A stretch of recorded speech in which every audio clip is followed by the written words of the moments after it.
Vamos começar esta segunda sessão. Pedia-vos para se sentarem. Eu só quero dizer duas ou três notas iniciais. Eu, de facto, espero que esta sessão aqui, que estes 2 dias de trabalho nos inspire a todos. Eu, pelo menos, já fiquei inspirada com a apresentação do Mário Caetano e com o lema do SNIG, não é? Informação geográfica de todos para todos. Gosto muito desta ideia. Se nós virmos as políticas públicas ambientais para serem efetivas, elas precisam de instituições fortes, de leis, claro, mas instituições fortes, de fundos. Nós sabemos que as instituições e os fundos estão um bocadinho fragilizados. Pode ser que venha aí uma nova era com o 2020, espera-se que sim. Precisamos de regulação, de fiscalização e precisamos de informação. Isto é a base disto tudo. A boa informação, acessível, aberta e clara, é o passo crucial, é a chave da política ambiental efetiva, forte, e é a força da administração pública, com a sua transversalidade, não é? E aí achei muito interessante, muito importante esta questão da transversalidade da administração pública, o sensibilizar as instituições, haver aqui uma cooperação, em vez das quintas fechadas, desculpem, por vezes a administração pública é. E isso é uma oportunidade única, agora, penso eu, este grande empurrão da Inspired. Há anos que várias pessoas defendem isto, e eu lembro-me, eu estava a ver aqui o Mário a falar de 1990, eu lembro-me, ainda em 89, o Gonçalves Henriques, o António Câmara, que vai estar aqui hoje, da ideia, na altura trabalhei com eles, eles é que tiveram a ideia, eu era apenas um peão de brega para recolher alguns dados socioeconómicos, para fazer o primeiro atlas do ambiente em Portugal, onde se cruzariam todos os dados georreferenciadamente. Portanto, uns pioneiros, não é? Uns pioneiros com uma visão extraordinária e realmente passaram 25 anos. Isto foi em 90, não é? Até começou em 89, mas passaram 25 anos e isso faz-nos pensar porque é que isto foi sendo bloqueado e adiado, não é? E faz-nos crer que não continua assim, não é? Que não continuamos assim.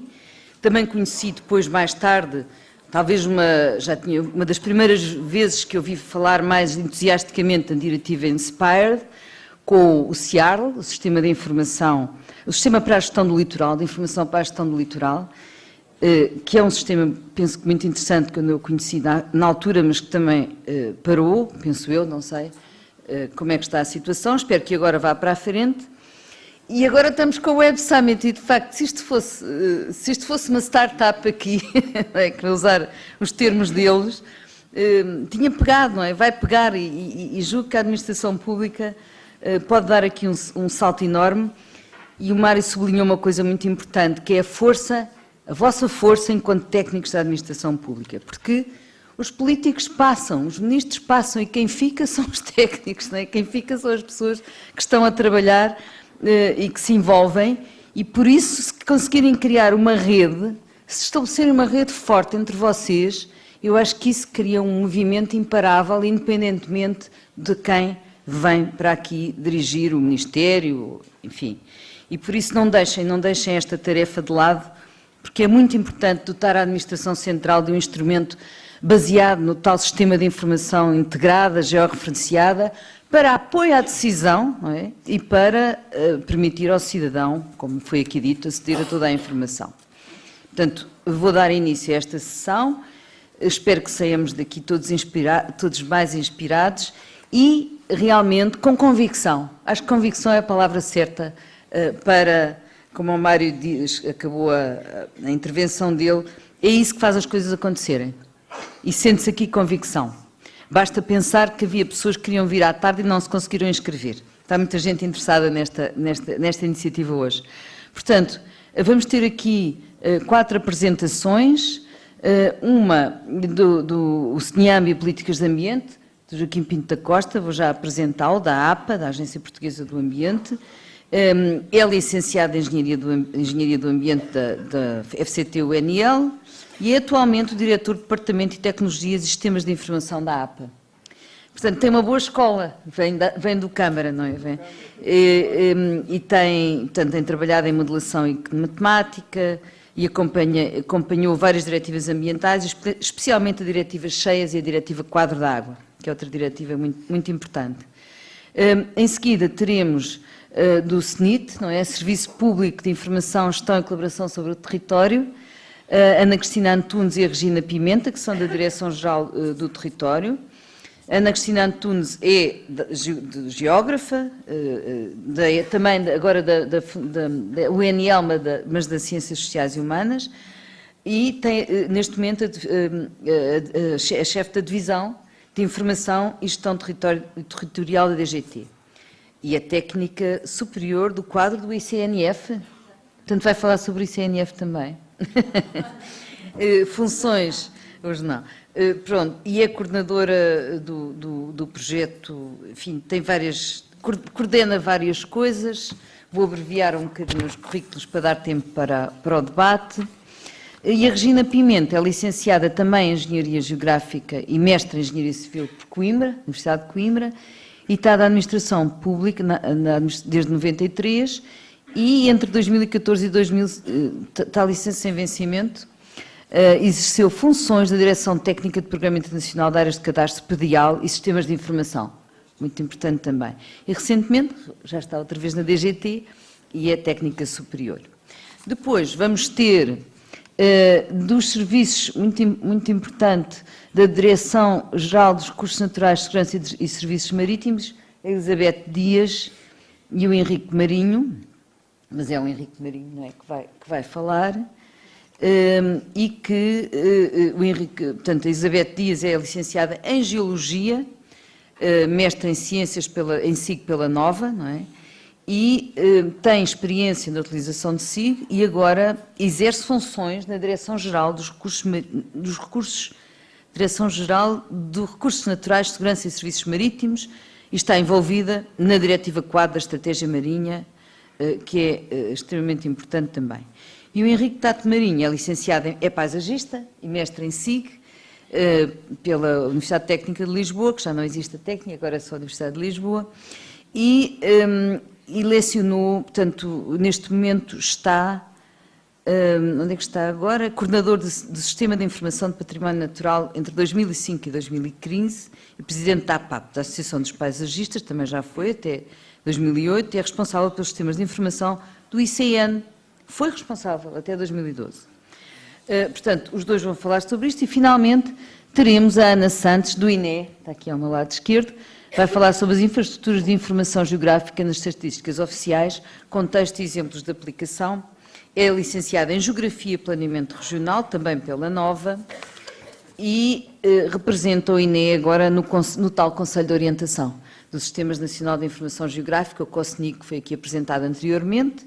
E, portanto, vamos já começar com o Joaquim Pinto da Costa e tem 15 minutos. Muito obrigada.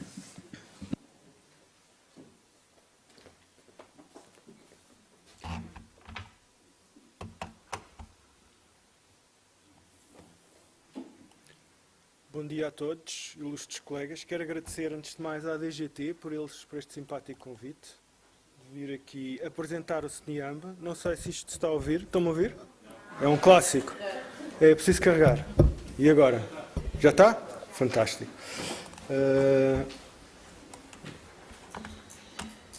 Está-me aqui a dar um erro de software. E eu, como departamento de ativação, vamos lá ver se eu consigo pôr isto a funcionar.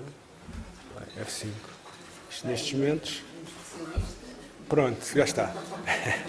Estava difícil. Felizmente os meus dotes informáticos salvaram-me.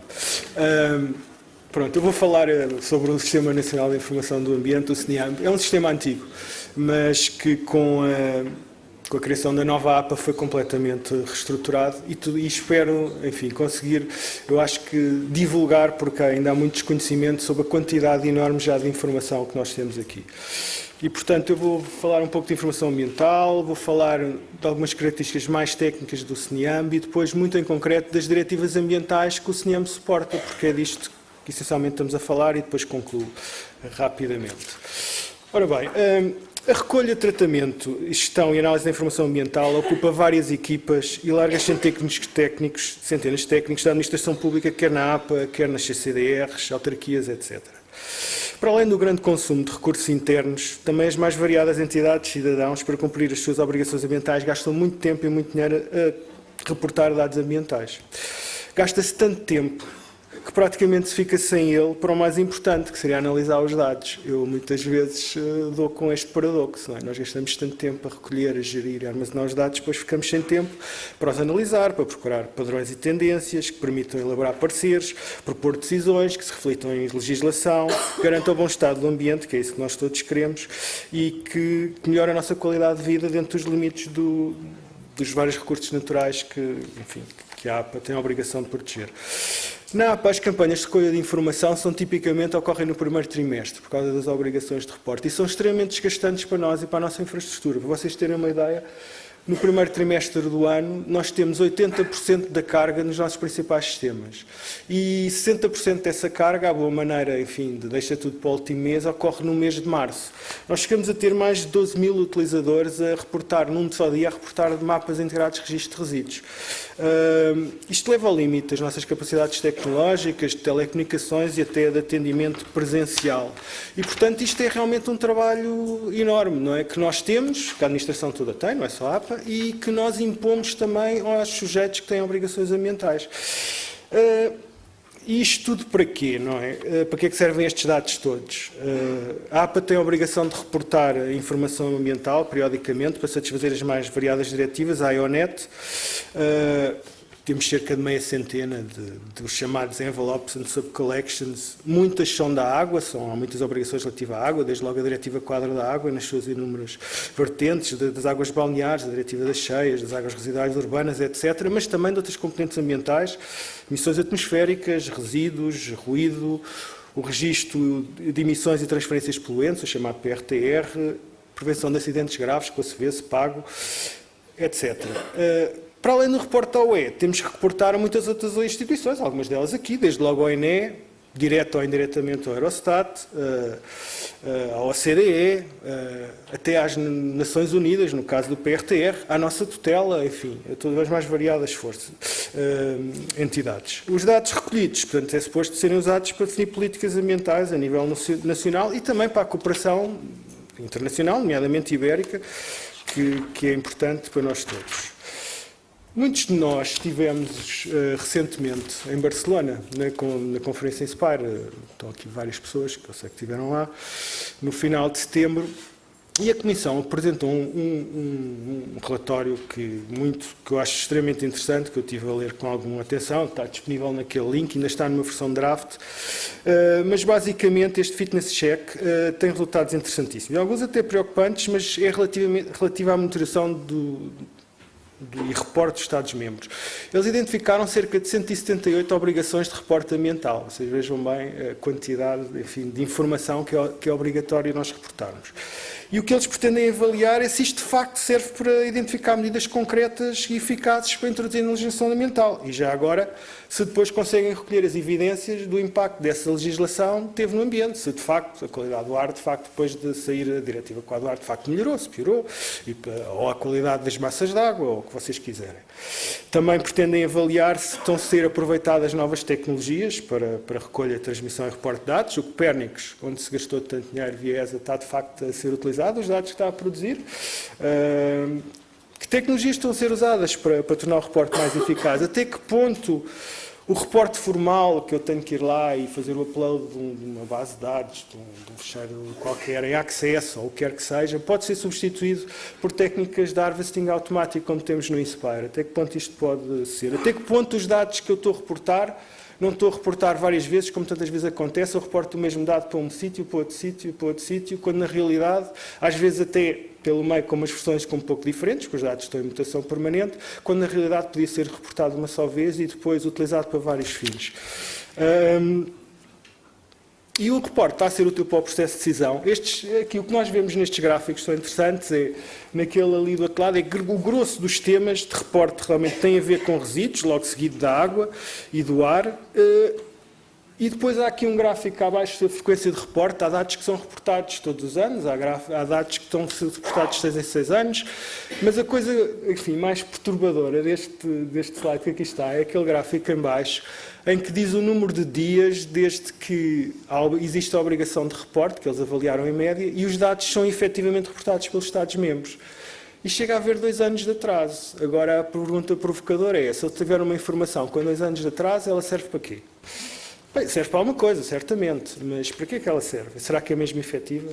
O relatório é extremamente interessante, eu não vou falar mais dele, mas de facto merece que vocês, que todos nós, que nos preocupamos com estas coisas, o leiamos com alguma atenção e teremos as nossas próprias conclusões. Bom, e então o que nos traz aqui hoje é até que ponto as infraestruturas de informação geográfica, ou infraestruturas de dados espaciais, como queiram chamar, a diretiva INSPAR nos pode ajudar, de alguma forma, a harmonizar, a tornar comparável e a facilitar o reporte ambiental. A diretiva INSPAR surge precisamente por isto, eu não vou entrar em grandes detalhes, mas basicamente o que ela pretende é disponibilizar dados e serviços de informação geográfica que sejam partilhados por diferentes utilizadores, como já foi falado, e aplicações também, têm que ser consumidas em várias aplicações das mais variadas formas, e que depois permitam, de facto, enfim, tomar decisões. Ora, o CNIAMP, que é o que vamos falar agora daqui para a frente, é o nó temático do Ambiente APA. E vamos então conhecer o CNIAMP mais detalhadamente. Uma definição de ideia que eu gosto, que já aqui o Mário há pouco deu uma, é que é a tecnologia, são as normas, são os processos, são os recursos humanos, não esqueçamos que os recursos humanos são talvez as coisas mais importantes, e as atividades necessárias para recolher, processar, distribuir, usar e manter e preservar os dados espaciais. Ora, o CNIAMP permite exatamente fazermos isto na APA. Nem tudo é CNIAMP, mas tudo acaba de alguma forma, porque tu tens uma expressão territorial, como também disse o Sr. Ministro, tudo acaba por convergir ou por traduzir a informação que está no CNIAMP. E a partir dos serviços que o CNIAMP fornece via INSPAR, é possível descobrir, não é? Via serviço de pesquisa, o chamado CSW, é possível visualizar, é possível descarregar toda a informação que lá está. Em termos de explicações técnicas, cumpre 100% das exigências técnicas dos serviços de rede da INSPAR. Pesquisa, visualização, descarregamento.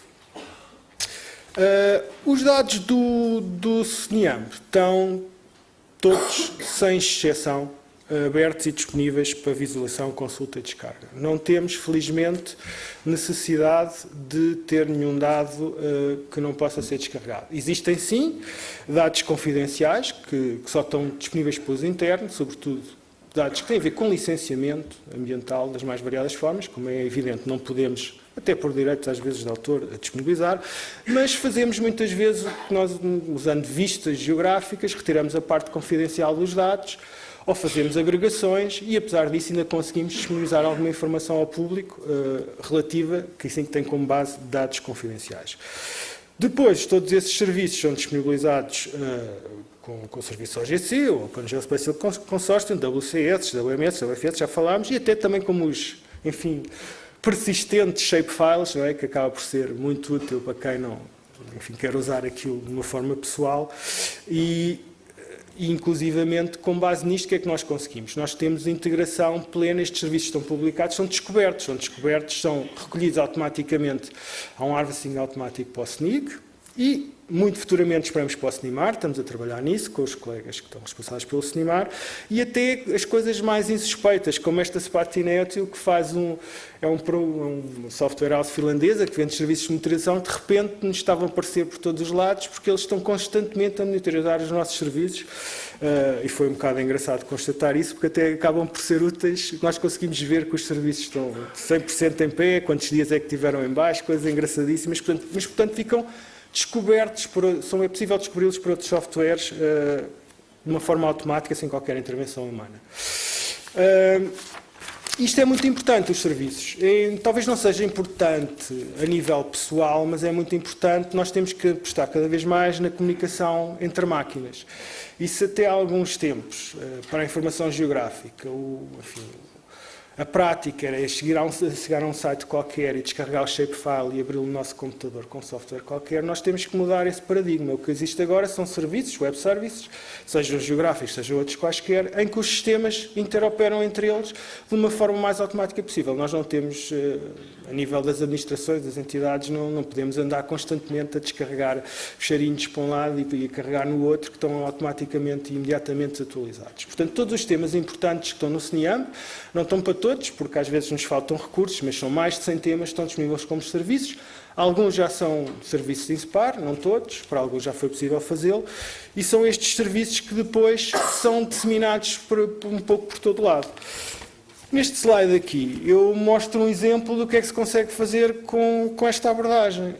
Desde logo, e já há bastante tempo, desde que surgiu o IGEO, logo no imediato, há uma série de largas dezenas de serviços que estão consumidos e, portanto, no IGEO, e imediatamente, sempre que há uma atualização qualquer, do lado da Apple, eles imediatamente se refletem no IGEO. Nesta parte aqui de baixo, há uns serviços de um Infama, que é um sistema, que isto é muito interessante para nós, que é um sistema de ligar Maot, onde o que eu estou aqui a mostrar é as denúncias e participações que eles têm cruzados com os estabelecimentos Shell. Portanto, eu estou aqui a cruzar informação de um WFS que é publicado pela Igamaot, misturado com serviços da APA, e que podem ser analisados de uma forma, enfim, em conjunto. O mesmo se passa, já estamos a fazer com os colegas da DGRM, para o portal da aquicultura, em que são consumidos vários serviços. Aliás, aí também, mais uma vez, é um bom exemplo de cooperação institucional, porque desde dados da própria DGRM, a dados da APA, relativamente às aquaculturas do Algarve e também em geral do tipo de exploração, tem dados do IPMA e do POEM. Portanto, isto é possível fazer, isto não é nada que não se possa fazer já. Às vezes falta ser suficientemente divulgado que os dados estão disponíveis como serviço e podem ser consumidos pelos vários organismos da administração e pelos cidadãos, como é evidente. Um dos slides que nós mostramos lá na Conferência de Barcelona, a nossa apresentação conjunta com a DGT e com os colegas de Espanha... 2 minutos também. Então vou ter mesmo que acelerar. Era o estado das diretivas, dos temas identificados como prioritários pelo Maintenance Implementation Group da Inspire, o técnico e o político. E, de facto, o que nós vemos aqui, o que é essencial aqui de ver, é que podemos ver isto na perspectiva do copo meio cheio, meio vazio. De facto, há aqui muito trabalho para fazer, mas o que é engraçado aqui, talvez, de notar, é que nos temas prioritários há diretivas que são claramente mais avançadas que outras. E isto, para nós, reflete muito o estado de maturidade da diretiva. Nós estamos a cumprir estamos a reportar cerca de 30% destes conjuntos de dados geográficos prioritários. Espanha está a reportar um pouco mais, 40%. Mas o que é aqui de realçar, aqui na sequência até do que o Mário Caetano disse, é que se nós quisermos cumprir o plano de ação para o processo de incumprimento da diretiva em Secar Portugal, teremos que estar a reportar daqui a um ano, mais ou menos, cerca de 100% destes conjuntos de dados geográficos. O que, obviamente, é um trabalho grande. Relativamente à harmonização, eu tenho pena não poder mostrar um trabalho que tivemos a fazer relativamente à diretiva das cheias com colegas do INE e com colegas do LENEG, mas de facto, o que também mostramos este slide lá em Barcelona, o que se consegue ver aqui, essencialmente a mensagem que eu queria transmitir é que diretivas onde a cooperação transfronteiriça foi obrigatória logo na própria diretiva, como é a diretiva Quadra da Água, resultam numa boa harmonização, enfim, ibérica. Outras, tipo diretiva das cheias, onde essa cooperação não era obrigatória, nós temos zonas de cheia que, de repente, na fronteira desaparecem. Não é? Portanto, não houve uma articulação das zonas de cheia portuguesas com as zonas de cheia espanholas. Pronto, eu agora tenho aqui uma série de slides que eu vou passar muito rapidamente, visto que já estou a esgotar o meu tempo, relativamente às algumas das diretivas que têm temas, conjuntos de dados geográficos identificados como prioritários pelo Maintenance Implementation Group da Inspire. Qualidade do ar são dados que estão disponíveis na APA já há muitos anos.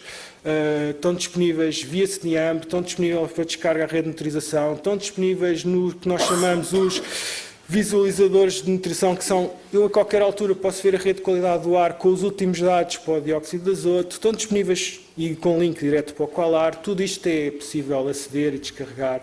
Temos a diretiva do ruído. A diretiva do ruído não está disponível ao público, estamos a fazer trabalho neste momento nesse sentido, mas é suposto que em breve possa ficar parte desta informação. Há vários problemas com com os dados que resultam do ruído, mas, enfim, estamos a trabalhar no sentido de os poder disponibilizar. A Diretiva Quadro da Água é talvez das diretivas ambientais mais importantes e mais antigas, com dezenas e dezenas de conjuntos de dados geográficos que estão disponíveis para descarga.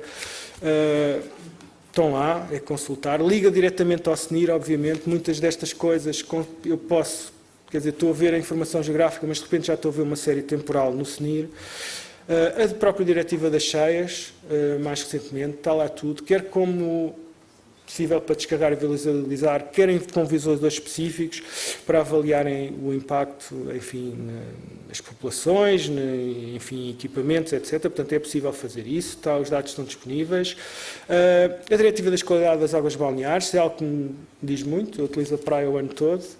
Só peca para mim por ser sazonal e coincidente com a época balnear, mas basicamente eu posso estar no CNIAMB, posso saltar para o SNIR e acabar no PDF com a análise laboratorial daquela água balnear, tratamento das águas residuais urbanas, os nitratos de origem agrícola, o PRTR merece aqui dizer duas ou três coisas, é de facto uma diretiva muito importante do ponto de vista de perceber o que é que está a acontecer com as emissões de poluentes e a sua transferência. Esses são dados que nós reportamos, quer a nível nacional, quer a nível da comunidade, quer a nível internacional, nomeadamente para as Nações Unidas, e é com base nisso que depois muitas políticas ambientais são definidas.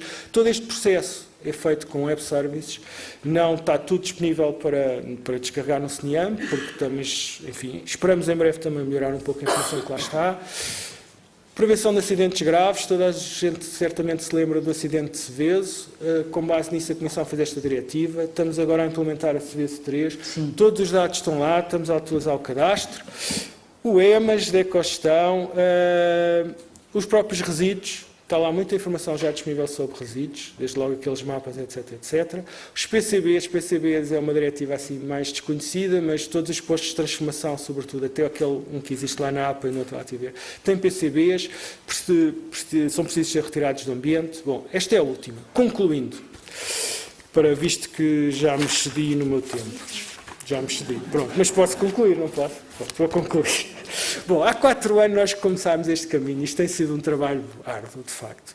E, de facto, se nós tomarmos como indicador, está ali um gráfico das estatísticas de acesso a descargas, nós chegámos a ter num ano mais de 13 mil temas descarregados. Estes são os shapefiles, portanto aqui estamos a falar sobretudo de educação, de escolas e por aí fora. É engraçado, claro, que ver que a água está ali um dos temas que salta logo para o topo. É um tema, bom, isto tem sido uma tarefa divertida. Eu acho que nós e a minha equipa, que eu, com muito orgulho, temos divertido neste processo. E eu acho que entre nós, aqui, organismos da administração pública e até para a comunidade, como eu queria terminar é, de facto, harmonizar e comparar dados ambientais e disponibilizá-los é uma tarefa complicada, mas não precisamos de reinventar a roda já está inventada e podemos e utilizamos então a Inspire como um pretexto para garantirmos comparabilidade dos dados, harmonizarmos, os disponibilizarmos entre nós e com base nisso também ir melhorando a sua qualidade. Isso, como disse o Mário, como ele acabou, eu faço dele as minhas palavras, quer dizer, isso é algo que cabe a nós fazer acontecer. Pronto, muito obrigado, era isto. Muito obrigado. Obrigado. Então agora a palavra a Ana Cristina Antunes e a Regina Pimenta. É a Regina Pimenta.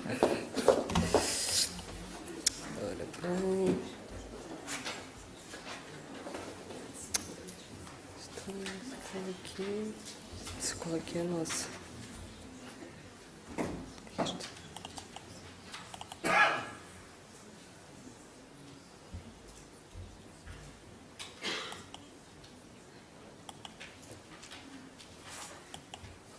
Ok. Pronto, bom dia. Isto, como o tempo vai ser curto, de certeza, para apresentarmos um projeto, portanto, o SNIT, que tem mais de 7 anos, eu vou iniciar já com os motivos que conduziram ao desenvolvimento do SNIT. Portanto, das necessidades que foram logo identificadas foi proceder o acompanhamento e avaliação das políticas regulares públicas do ordenamento do território e urbanismo e das políticas setoriais com impacto na urbanização do território. Também existia a necessidade de permitir o acesso à informação sobre o ordenamento do território e o urbanismo e sobre as práticas de gestão territorial nos âmbitos nacional, regional, local e mesmo internacional.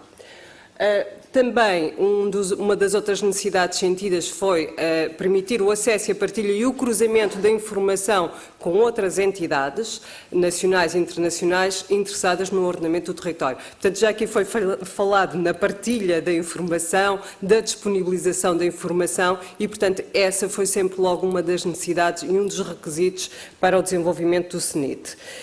Também achamos que existia uma necessidade do suporte do funcionamento da DGT, neste caso da ex-DGOTDU, na altura, dinamizando o seu relacionamento, por um lado, dentro dos processos internos, de forma a agilizar a tramitação processual, como vão vendo mais nas temáticas do ordenamento do território, e também aproveitar esta plataforma ou este sistema para dinamizar o seu relacionamento com o exterior, com outras entidades da administração pública em geral.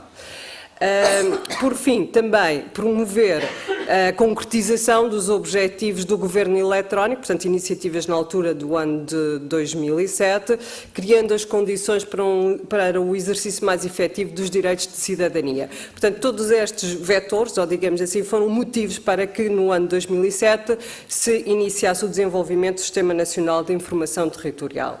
Portanto, o SNIT, em termos de caracterização do SNIT, podemos dizer que é um sistema de informação oficial, não é, de âmbito nacional, desenvolvido e gerido pela Direção-Geral do Território e partilhado em rede pelas entidades com responsabilidade na gestão do territorial.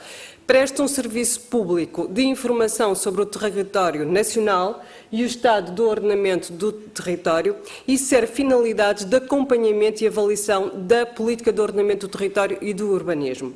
Respeito a isso também foi logo um dos requisitos iniciais e houve uma tentativa sempre de estarmos a acompanhar as normas e os estándares nacionais e internacionais, portanto já aqui falados, designadamente nas matérias de diretivas INSPIRE, portanto, e outras que vamos ver. O SNIT, como podem ver no final do slide, é constituído por várias plataformas, que no slide seguinte, portanto, vamos aqui, começamos, portanto, em 2007, 2008, foi lançada a primeira plataforma, onde disponibilizamos os instrumentos de gestão territorial em vigor, cerca de 1.500 planos, onde já estávamos a disponibilizar a informação relativamente às cartas, aos regulamentos, já existiam serviços web, WMS, metadados também, de uma forma inicial, ainda não com a transposição da diretiva INSPIRE, e houve aqui também uma necessidade, nós queríamos que o SNIT fosse uma plataforma que chegasse dos 9 aos 90 e, portanto, tivemos aqui um problema, estávamos a disponibilizar serviços web, mas nem todas as entidades tinham capacidade para os utilizar, portanto, era muito técnico, muito específico. Tínhamos um acesso que nós depois chamámos acesso avançado, que era uma infraestrutura de informação geográfica, portanto, inicial, também não era para todo o público, e então desenvolvemos aquilo também que é chamado o acesso, foi chamado o acesso simples, que era uma forma de pesquisa da informação de forma muito simples. Depois, portanto, houve a primeira apresentação pública do SNIT, com a disponibilização dos instrumentos em 2008, no início em janeiro de 2008. Posteriormente, e de acordo com as necessidades que iríamos sentindo, e mesmo do feedback das entidades e do público em geral, lançámos outros modos, portanto, e outras plataformas, designadamente a plataforma colaborativa de gestão territorial, que vão ter a oportunidade também de conhecer um bocadinho melhor ao longo desta apresentação. O objetivo desta plataforma era disponibilizar a informação de todos os procedimentos que estavam em curso de ordenamento do território. Estamos a falar, portanto, o pré-publicação dos instrumentos de gestão territorial. Com esta plataforma conseguíamos saber o estado dos IGTs, portanto, de tramitação. Seguidamente, foi publicado uma outra plataforma, em 2011, o Sistema de Submissão Automática dos Instrumentos de Gestão Territorial. Esta plataforma é partilhada com a imprensa nacional Casa da Moeda e surgiu, que também vão ver mais tarde, surgiu porque ao trabalhar a informação para disponibilizar do SNIT, muitas vezes as equipas davam conta que a informação que era depositada na DGT, os instrumentos de gestão territorial, não era a mesma que era publicada em Diário da República. Portanto, isto traziam aqui problemas, atrasos para publicação, para depósito e mesmo para disponibilização ao público, e achamos que a forma de se ultrapassar esta situação era uma plataforma única em que a informação fosse única, portanto, para publicação em Diário da República e depósito na DGT. Seguidamente, portanto, temos aqui mais outras áreas de trabalho, portanto, o arquivo histórico, onde também foi trabalhada toda a informação anterior ao ano de 1992, relacionada com o ordenamento do território e fotografias aéreas antigas. Portanto, disponibilizamos também informação vetorial, Carta das Unidades de Paisagem e a Carta, a Cruz, portanto, como ali está, que é a Carta do Regime do Uso do Solo. Esta foi uma tentativa de uniformização das classes do uso do solo dos vários PDMs. Isto porque, muitas vezes, nos vários PDMs, para o mesmo tipo de uso do solo, eram atribuídos nomes diferentes na elaboração dos planos. E, portanto, era muito difícil fazer pesquisas e consultas e há, então, uma tentativa de atualização e uniformização dessa informação. Mais outros desenvolvimentos, portanto, temos aqui o licenciamento zero. Esta foi uma iniciativa, portanto, foi uma solicitação da AMA no âmbito do licenciamento industrial, portanto, onde é possível fazer a instrução da planta de localização. Tivemos também em desenvolvimento, já está, mas não está ainda disponibilizado ao público, o dashboard ou chamado barómetro, que é onde há a informação estatística destas várias plataformas e de uma forma conjunta é possível ao utilizador pesquisar também de uma forma muito simples. Depois temos aqui mais duas plataformas, a SERUPA, que é a Servidões e Restrições de Utilidade Pública, onde esta informação é disponibilizada também ao público, com credenciações para as várias entidades que têm responsabilidade nessas matérias, e uma outra plataforma que é o GeoEquipe, portanto, onde é disponibilizada a informação dos equipamentos públicos de utilização coletiva, onde há uma caracterização quer dos equipamentos públicos, como também o tipo de serviços que são possíveis de aceder, portanto, em termos do cidadão. E, claro, com a informação geográfica associada e indicadores. Em termos de infraestrutura SNIT, se calhar que é o que interessa mais, portanto, nós começamos com uma camada de dados, onde tem os metadados, portanto, em 2009 houve um esforço para criar o perfil de dados do ordenamento do território, MOTU, portanto, através da diretiva Inspire, que se tem falado aqui muito, portanto, houve uma primeira tentativa, até porque no sistema de submissão automática é já disponibilizado um módulo para carregamentos de metadados do ordenamento do território. Houve também uma tentativa nesse perfil de metadados, de que muitos dos campos fossem já automatizados, de forma a as câmaras municipais não terem que estar a carregar vários campos e vários metadados. Portanto, tudo o que fosse possível automatizar, tentámos automatizar. Em termos, depois temos repositório também central, do próprio SNIT, com os IGTs, temos depois a parte do workflow, porque todo o SNIT ele foi evoluído ao longo do tempo com mecanismos do workflow, ou seja, para as equipas, sempre que um plano entra, tem vários estados, não é, e procedimentos, é como se fosse uma gestão documental, mas com informação geográfica. Portanto, houve também um investimento. E depois, como falámos aqui, na segurança da informação dos dados. Depois temos então a camada de negócio, portanto toda a camada aplicacional, software específico, software para a criação dos serviços, web, e a camada de apresentação com visualizadores, portanto back-office para trabalhar a informação, alguns deles partilhados, um deles, por exemplo, com a Imprensa Nacional Casa da Moeda, que é o caso do sistema de submissão automática. Houve um cuidado sempre da partilha da informação, ou seja, que o SNIT permitisse a disponibilização da informação através dos serviços web e para isso ser possível era necessário, portanto, cumprir as regras de interoperabilidade, OGC, as várias ISOs, portanto, e a diretiva INSPIRE que elas estão elencadas, portanto.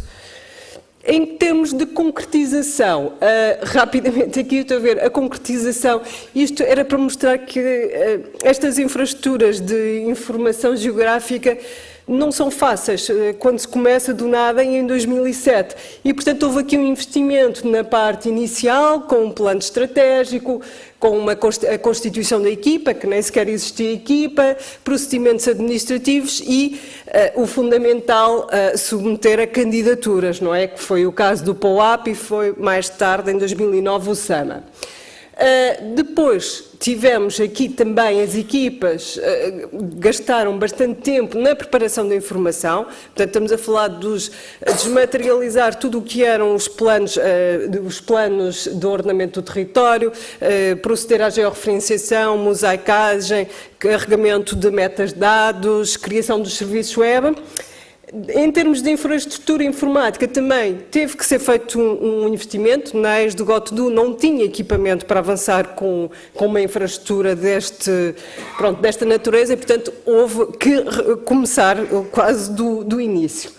Em termos de desenvolvimento aplicacional, portanto, também houve aqui a tal componente das infraestruturas de dados espaciais ou de informação geográfica, com o desenvolvimento das várias plataformas, portanto, como disse, o ponto de partida em 2008 foi com a disponibilização dos IGTs. A partir daí, portanto, surgiram os tais desenvolvimentos aplicacionais, as plataformas, de acordo com as necessidades que iam sendo suscitadas. Portanto, muitas delas até surgiram internamente com a nossa experiência de trabalho, a equipa, aquilo que se falou, o sistema de submissão automática, foi internamente, quer dizer, que demos conta que a equipa estava a perder imenso tempo, portanto, com planos que tinham sido publicados que não correspondiam depois àqueles que iam para depósito. Aqui também houve uma frente de trabalho da equipa, da DGT, qualidade em normas de orientações técnicas. Portanto, logo aqui começamos a falar no plano de garantia da qualidade da informação, dos metadados, a definição do modelo de dados, todas essas orientações. Portanto, nos anos seguintes continuou, portanto, isto aqui é o processo evolutivo, e só este slide para mostrar que realmente há um investimento muito grande, quando estamos a falar de sistemas de informação, há sempre um investimento muito grande na preparação da informação. Como podem ver aqui, a preparação da informação e infraestrutura quase consumiu 60% do investimento. Em termos de evolução do SNIT, pronto, já falámos um bocadinho, temos a disponibilização dos IGTs, depois a plataforma colaborativa de gestão territorial que dava a informação dos procedimentos em curso e, finalmente, o sistema de submissão automática, plataforma partilhada com a Imprensa Nacional Casa da Moeda. Portanto, tivemos sorte que todas estas plataformas tiveram uma cobertura da legislação que foi saindo e também da diretiva INSPIRE. Depois, em termos de evolução, temos aqui que é um dos benefícios, e foi isso que nos pediram também para falar hoje, Serviço Público de Informação, e podemos mostrar que a situação anterior ao SNIT, portanto, nós tínhamos consultas presenciais em 2006 de cerca de 3.500, portanto, pessoas a consultarem os serviços e a consultarem aqueles processos que devem conhecer em papel, portanto, caixas e caixas para consultar os planos. Antes também do sistema de submissão automática, tínhamos um tempo médio de resposta da publicação. Pronto, isto só aqui dizer, encurtar o tempo, isto são as boas práticas. Eu vou passar então.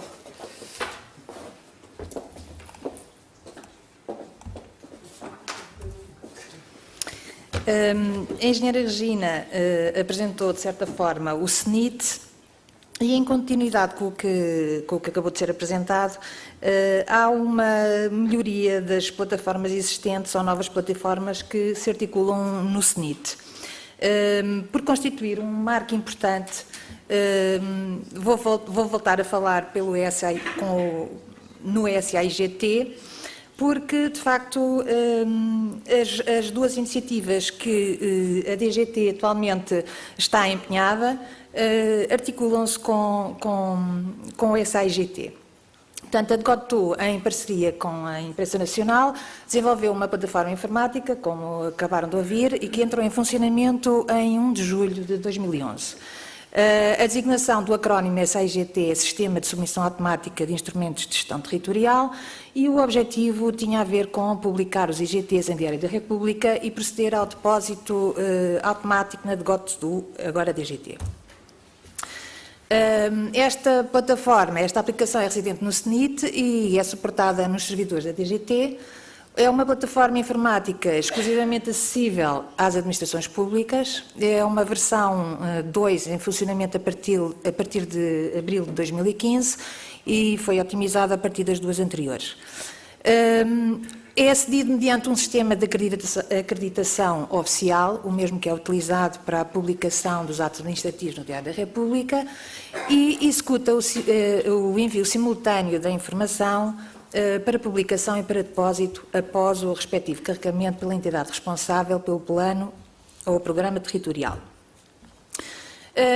Esta plataforma tem a ver com uma série de limitações, condicionantes, que levaram a que aparecesse esta ideia, que eu acho que é uma boa ideia, de fazer a publicação e o depósito em simultâneo. Havia uma fraca legibilidade das peças gráficas dos instrumentos de gestão territorial.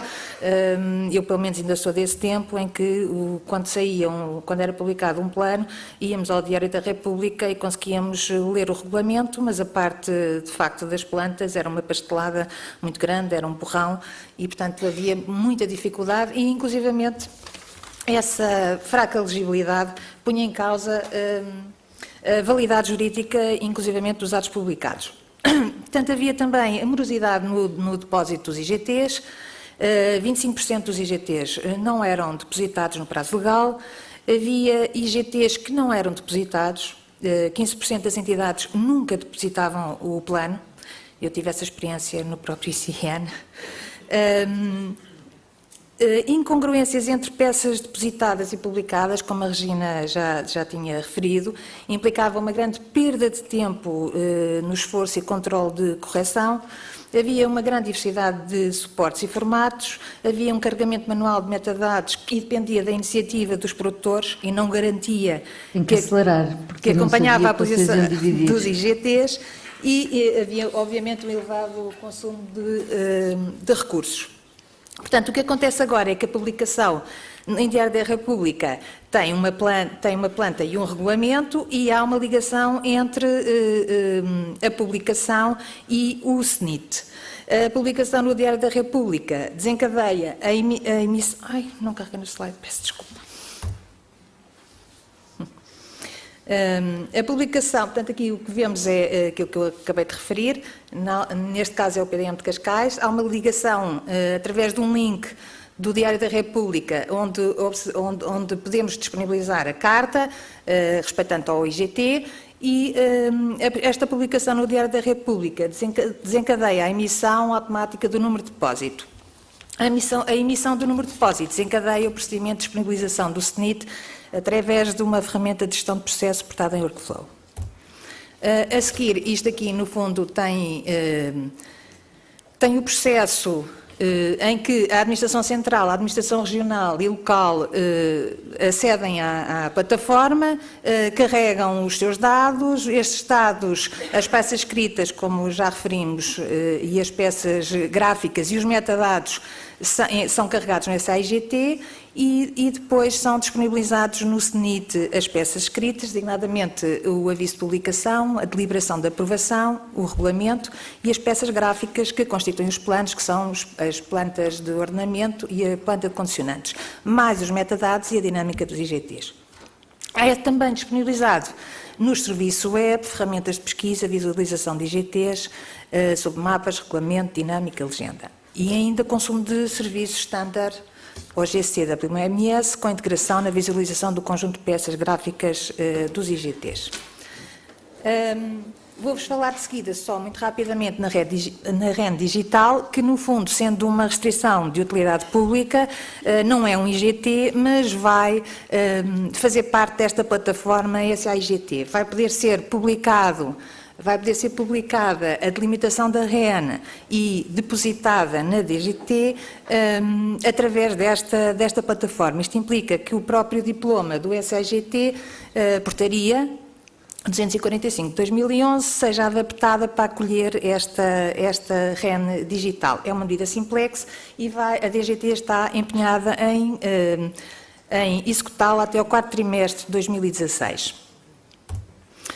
As limitações eram as mesmas: dificuldade de leitura das cartas da REN, atrasos no envio das cartas da REN em formato adequado para efeitos de disponibilização do SNIT. Os resultados esperados são idênticos aos dos IGTs: visualização das cartas da REN no SNIT, com link a partir do Diário da República, simultaneidade do envio para publicação no Diário da República e depósito na DGT, maior legibilidade das cartas da REN e mais rápida disponibilização das mesmas cartas para consulta no SNIT e nos serviços web.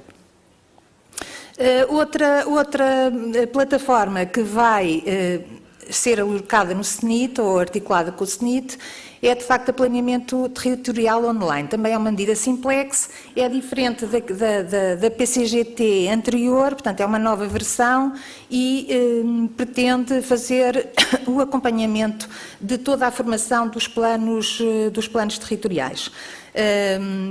Toda a parte de pareceres, atas, documentos, informação necessária à formação dos planos. As limitações, é um acompanhamento que assenta na realização de reuniões plenárias e setoriais. Há uma dispersão da documentação produzida ao longo do processo de acompanhamento. Há a informação do processo de acompanhamento, que é efetuada através de diferentes plataformas eletrónicas e suportes, e há uma ausência de recolha de informação de forma estruturada, sistemática, sobre os processos de formação dos IGTs. Os resultados esperados são redução do número de reuniões, quer plenárias, quer setoriais, garantir uma maior eficiência com procedimentos desmaterializados e de conhecimento automático por todos os intervenientes do processo de acompanhamento, monitorizar e avaliar o funcionamento do sistema de gestão territorial e as políticas públicas de ordenamento do território e urbanismo, disponibilização de toda a informação a todos os intervenientes através de uma única plataforma e a disponibilização de informação a todos os interessados. É mesmo para acabar.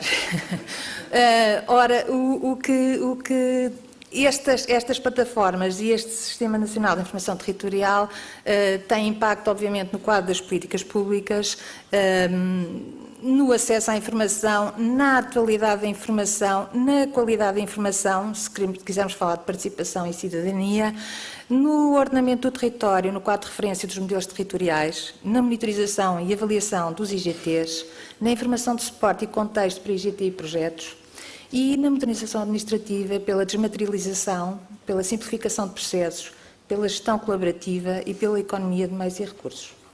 Muito obrigada.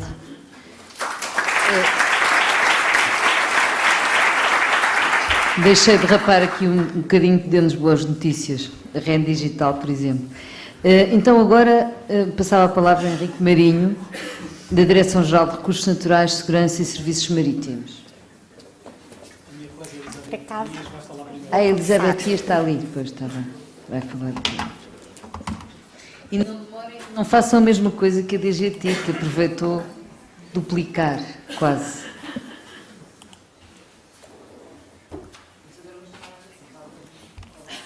Bom dia. Antes de mais, quero agradecer em nome da DGRM o convite que nos foi dirigido e o estarmos aqui presentes. Nós vamos fazer uma apresentação sobre as infraestruturas de informação geográfica no ordenamento, gestão e conhecimento do espaço marítimo nacional. Vamos começar por apresentar um pouco a nossa casa, a Direção-Geral de Recursos Naturais, Segurança e Serviços Marítimos, apresentar a Diretiva Quadro da Estratégia Marinha, o Projeto Sofia, o Plano de Situação do Ordenamento do Espaço Marítimo e o Balcão Único Eletrónico e alguns geoportais que estão em desenvolvimento na casa. A Direção-Geral de Recursos Naturais a Segurança e Serviços Marítimos é um departamento central sob a administração direta do Estado no Ministério do Mar.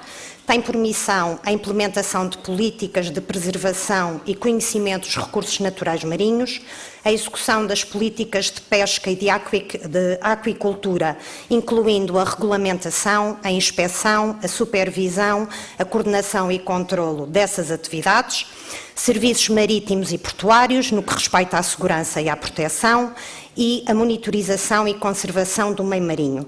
Salientando esta última, a Direção de Serviços de Ambiente Marinho e Sustentabilidade tem por missão coordenar a implementação da Diretiva Quadro da Estratégia Marinha, no âmbito da implementação dos programas de monitorização e dos programas de medidas, a gestão de áreas marinhas protegidas offshore, a representação no OSPAR, que é uma Convenção Regional Marinha do Atlântico Nordeste, a nível de grupos de trabalho como a biodiversidade marinha, as operações de imersão no mar e também o dossiê do lixo marinho, que Portugal até coordena a nível europeu, a monitorização do ambiente marinho e o ordenamento do espaço marítimo. A Diretiva Quadro da Estratégia Marinha aparece no panorama europeu como um farol para a gestão do ambiente marinho, sendo um pilar ambiental da política da União Europeia para o mar, estabelecendo um quadro para que os Estados-membros tomem as medidas necessárias para obter ou manter um bom estado ambiental no meio marinho, desenvolvendo assim e implementando estratégias marinhas. A diretiva ADCEM pressupõe na sua própria redação que todos os dados e informação obtidos nos programas de monitorização e de medidas estejam de acordo com a diretiva INSPIRE. Para amarmos e protegermos, precisamos de conhecer. Conhecer, sim, o território nacional. Território nacional que não é mais do que cerca de 4 milhões de quilómetros quadrados, o que na implementação desta diretiva dá um esforço de 38 campos de futebol para cada português, para cuidar, para conhecer, para monitorizar e para amar. Neste âmbito, a ADCEM espalha as responsabilidades e os desafios ao nível da conservação do meio marinho, no âmbito da qualidade ambiental do meio marinho e o uso sustentável dos oceanos. É neste âmbito, enquanto medida da ADCEM, que aparece o projeto SOFIA, Conhecimento para a Gestão do Ambiente Marinho, em alinhamento com aquilo que foram os meus professores sem computadores, que eu já faço parte de uma geração que teve alguns computadores.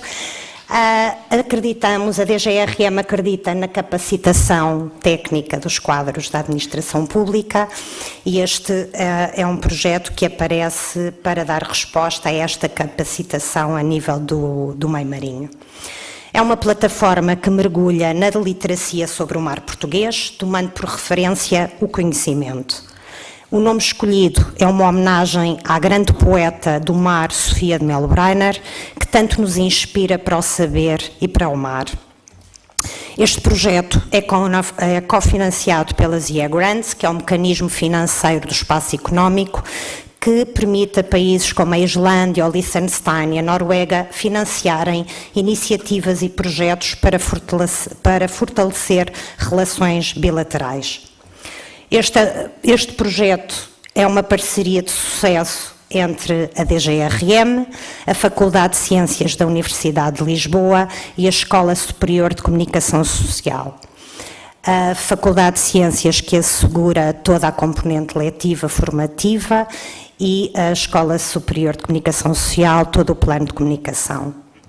Este projeto educativo tem por objetivo promover a literacia sobre o mar, qualificar a comunidade ligada ao conhecimento e gestão dos ecossistemas marinhos através de ações de formação em áreas científicas prioritárias à gestão sustentável do meio marinho, bem como promover o desenvolvimento de vários produtos distintos e complementares. A estratégia do projeto SOFIA assentou em 3 eixos: por um lado, os módulos de formação em áreas temáticas-chave, uma plataforma online para a literacia sobre o mar e eventos de comunicação e divulgação científica. Os módulos de formação sentidos nesta fase como prioritários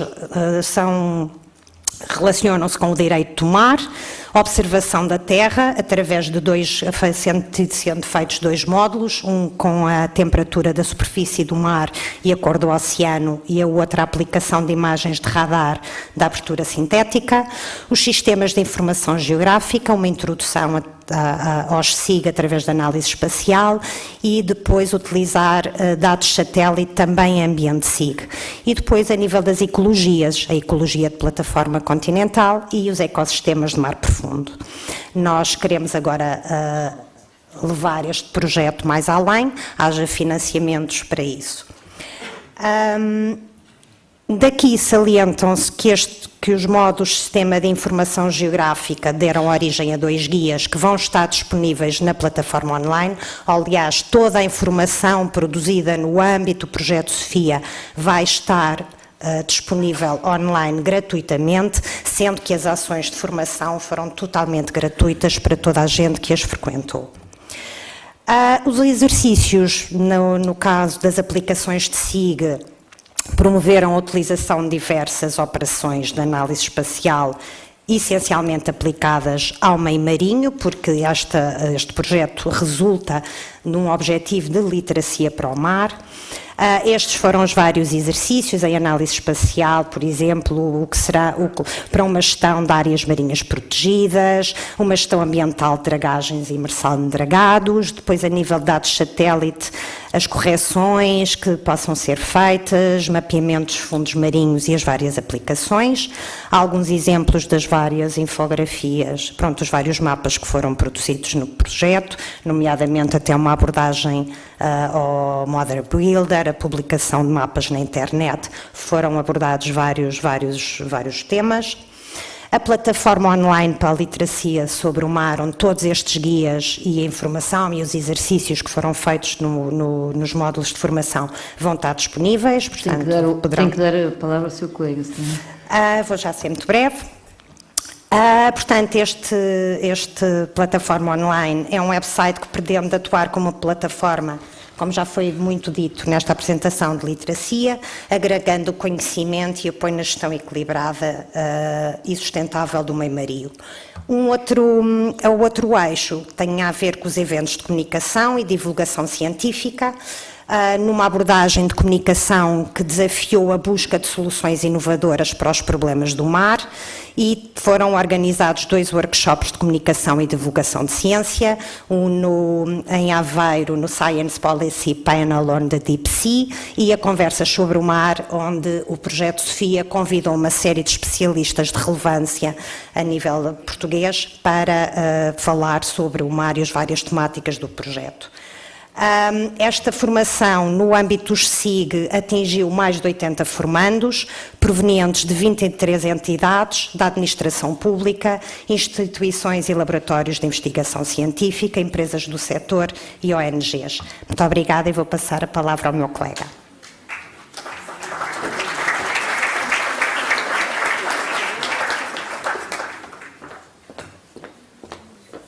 Bem, boa tarde a todos. Continuando muito rapidamente com os pés dentro da água, vou-vos falar agora do Plano de Situação do Ordenamento do Espaço Marítimo Nacional, falar abreviadamente PSOEM. Portanto, há o ordenamento do território terrestre, não é? Digamos assim, e tenho esta oportunidade de vos falar sobre o ordenamento do espaço marítimo. Pronto, é no seguimento de um Decreto-Lei 38 de 2015, que define os instrumentos de ordenamento do espaço marítimo, que é o plano de situação, o plano de afetação, vamos ver um bocadinho à frente, a atribuição dos títulos de utilização privativa do espaço marítimo nacional, chamados os TUPEMs, e, naturalmente, os TUEMs, as taxas de utilização do espaço marítimo nacional. Os principais objetivos é contribuir para a valorização do mar na economia nacional, promovendo a sua exploração sustentável, protegendo os ecossistemas, contribuir para a coesão nacional, reforçando a dimensão arquipelágica de Portugal e o seu papel no mar interterritorial. Isto para vos dizer que Portugal é responsável por cerca de 50% do mar da União Europeia. e aí temos uma palavra bastante importante a dizer sobre este assunto. Também outro dos objetivos deste ordenamento do espaço marítimo é garantir a segurança jurídica e a transparência dos seus procedimentos na atribuição dos tais TUPEMs, os títulos de utilização privativa desse espaço marítimo. Assegurar, já foi dito, a manutenção do bom estado ambiental das águas marinhas, contribuir para o conhecimento dos oceanos e reforçar a sua capacidade científica e tecnológica nacional. Um plano para o ordenamento dos usos privativos que implicam reserva diária e o volume de espaço marítimo nacional. Ou seja, uma pessoa quer fazer um uso ou uma atividade numa certa área do espaço marítimo nacional, pronto, há um conjunto de coordenadas e pede um título e depois a Administração Central dá um parecer. Os tais TUPEM. O plano de situação, portanto, as figuras de ordenamento do espaço marítimo é o plano de situação e o plano de efetuação. O plano de situação, que é o plano que está a ser elaborado atualmente, contém a identificação dos sítios de proteção e da preservação. No fundo, é um retrato presente e potencial do espaço marítimo nacional, o que existe. Os planos de afetação é um novo plano, prevê uma afetação de áreas ou volumes do espaço marítimo nacional a outros usos e atividades que não foram previamente identificados. Depois de aprovado este plano de afetação, automaticamente é inserido no plano de situação e passa a fazer parte dele. E qual é o espaço marítimo nacional? Qual é a área? É o Portugal sem código postal. Costumo dizer aqui, às vezes, aqui ao professor Mário Caetano, que é preciso olhar um bocadinho para o mar, são 4 milhões de quilómetros quadrados, já vimos quantos campos de futebol precisamos de cada um de nós tratar. As unidades do PSOEM é o mar territorial, portanto, as 12 milhas e águas marinhas interiores, a primeira unidade funcional.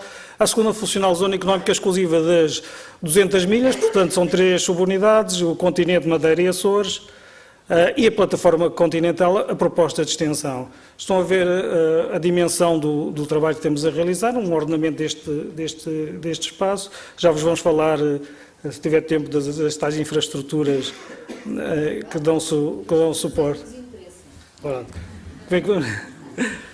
Portugal é um pequeno país e periférico, muitas vezes é designado. Não sei se lembram, na minha 4ª classe tínhamos eu já tenho umas barbas brancas, tinha este mapa, andámos sempre a dizer que Portugal não é um país pequeno e agora temos 4 milhões, portanto é uma dimensão, para chamar a atenção, uma dimensão, se calhar precisamos de mais submarinos, ou mais barcos, mais marinheiros. Pronto. Portugal, país periférico, como podemos ver, temos uma posição geoestratégica ligando 3 continentes. Este plano de ordenamento do espaço marítimo, plano de situação, também temos um site, uma plataforma online, com as atas das reuniões, todas as entidades presentes, transparência total na elaboração do plano e divulgação pública à medida que ele vai sendo feito, nada na manga. Todas as servidões existentes, usos e atividades potenciais, tudo está neste site. Isto para referir também, os usos e atividades são a 4 níveis. Portanto, o ordenamento é à superfície, na coluna d'água, nos fundos marinhos e no subsolo. Portanto, isto são 4 dimensões e 4 análises ao nível dos recursos energéticos renováveis, recreio turismo, biotecnologia, recifes, etc. Os petróleos, que ultimamente têm vindo na comunicação social, a aquacultura. Há uma comissão consultiva que acompanha o desenvolvimento eu vou abreviando, acompanha o desenvolvimento do PSOEM. Temos um grupo de coordenação, coordenado pela Sra. Ministra do Mar, temos todas as instituições as Direções-Gerais do Mar, a DGRM, a Direção-Geral das Políticas do Mar, Instituto Português do Mar e da Atmosfera e a EMPC, esta estrutura de missão para a extensão da plataforma continental e as regiões autónomas dos Açores e da Madeira. Há uns grupos de trabalhos temáticos, isto também, as suas atas e os seus relatórios estão disponíveis na net. Portanto, estes grupos de trabalho, uns da conservação da natureza, com o ICNF, a APA, outros do recreio turismo, o património cultural, coordenados pela DGRM. A participação pública prevê-se também tudo online no site da internet, a participação dos stakeholders. Ao mesmo tempo vai ser feita a avaliação ambiental A definição do hábito, o relatório da avaliação ambiental, durante a consulta pública, vai sendo elaborada à medida que vai ser feito este plano. Este Decreto-Lei 38 de 2015 também prevê o desenvolvimento do balcão único eletrónico para o mar, ou seja, nós chamamos o BUE, que é um sistema de informação para o ordenamento e gestão do espaço marítimo, que permite apenas por via eletrónica a tramitação dos procedimentos e a obtenção dos títulos dos tais TUPEMs, os títulos de utilização privativa do espaço público.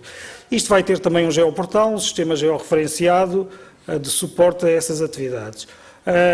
Elaborámos uma candidatura, tivemos de dar um nome, chamamos SIGMAR, Sistema de Informação para o Ordenamento e Gestão do Espaço Marítimo Nacional, é o balcão único eletrónico. Conseguimos a aprovação no Portugal 2020, no SAMA, um investimento de cerca de 245 mil euros.